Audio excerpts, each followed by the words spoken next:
আজকে আমি আপনাদের সামনে একটা গল্প নিয়ে এসেছি। যে গল্পটি শুনে একটু হলে উপকৃত হবেন।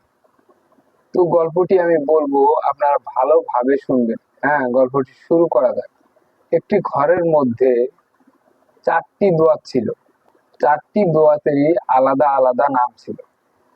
প্রথমটার নাম ছিল শান্তি, দ্বিতীয়টার নাম ছিল বিশ্বাস, তৃতীয়টার নাম ছিল ভালোবাসা এবং চতুর্থ যে দোয়াতটি ছিল সেটার নাম ছিল আশা।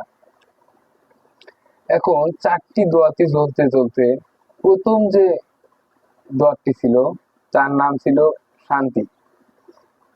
শান্তি জ্বলতে জ্বলতে নিভে গেল।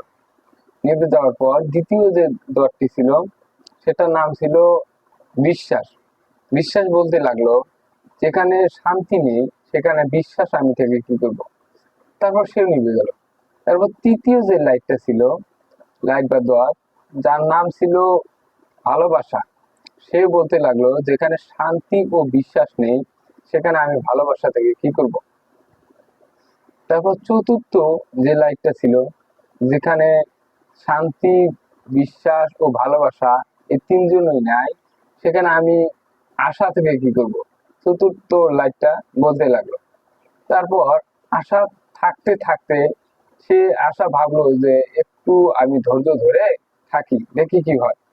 আশা একটু ধৈর্য ধরে থাকতে থাকতে হঠাৎ করে একটি ঘরের মধ্যে একটা ছেলে আসলো।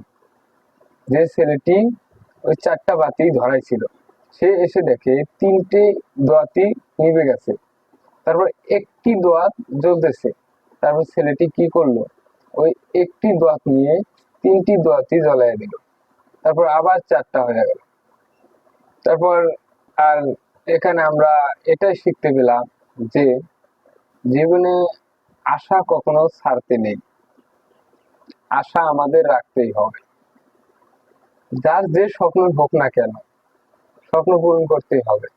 আপনি একটু চেষ্টা করেন, চেষ্টা করলে ক্ষতি কি? লোক বলবে, লোকজন আপনাকে নিয়ে ঠাট্টা সমালোচনা সব করবে, কিন্তু আপনি হাল ছাড়বেন না কখনো। আশা করি গল্পটি ভালো লেগেছে।